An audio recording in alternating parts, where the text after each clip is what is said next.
I started to pay very careful attention to what I was saying. I don't know if that happened voluntarily or involuntarily, but I could feel a sort of split developing in my psyche, and the split, and I've actually had students tell me the same thing that has happened to them after they've listened to some of the material that I've been describing to all of you.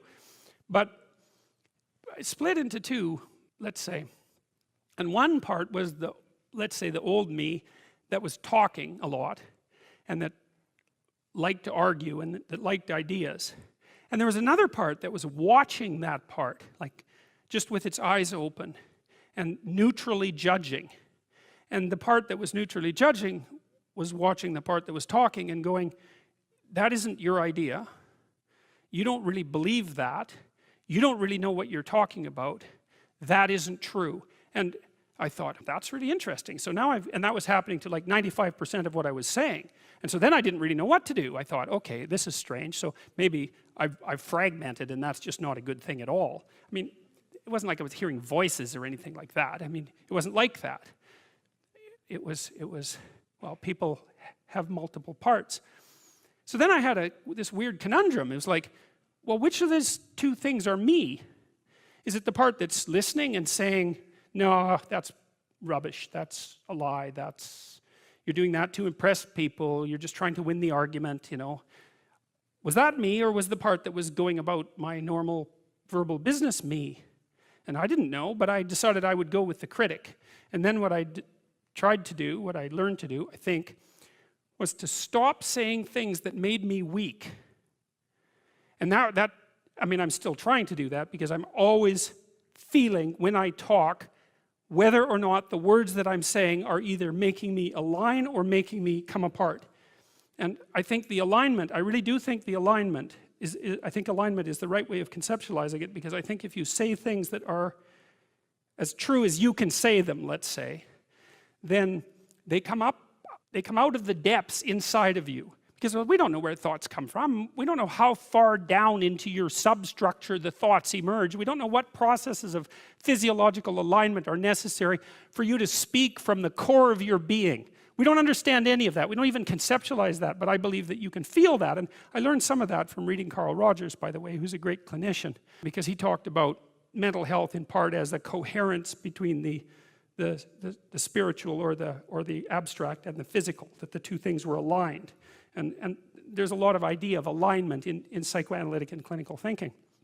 But anyways, I decided that I would start practicing not saying things that would make me weak. And what happened was that I had to stop saying almost everything that I was saying. I would say 95% of it. It's a hell of a shock to wake up, and I mean, this was over a few months, but it's a hell of a shock to wake up and realize that you're mostly dead wood. It's a shock.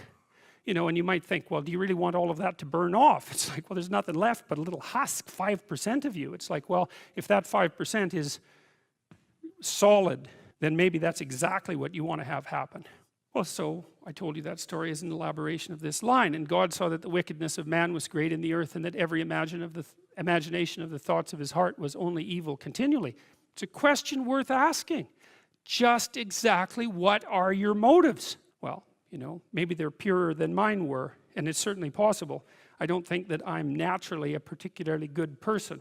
I think I have to work at it very, very hard. And I don't necessarily think that everyone is like that. But some people are worse than that.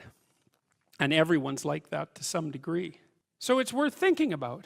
Just how much trouble are you trying to cause? You know, and the other thing you might think about is that if you're not doing something important with your life, by your own definition, because that's the game that we're playing, you get to define the terms, at least initially. Maybe you're prone to cause trouble just because you don't have anything better to do.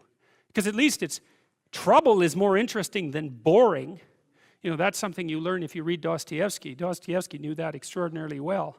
And so if you're not doing something, if you're not pushing yourself to the limits of your capacity, then you have plenty of leftover, what would you say, willpower, energy, and resources to devote to causing interesting trouble. And so, also I would say this is also an archetypal scenario.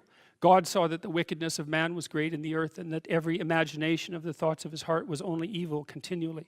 That's something to meditate on. And it's not destructive, because what it is an attempt to, it's like the diagnosis of an illness. It's like if that does happen to be the case for you, or to some degree, maybe it's only 10% of you or something, or maybe it's 90%, well then coming to terms with that is excellent, because then maybe you can stop doing it. And what would be the downside to that?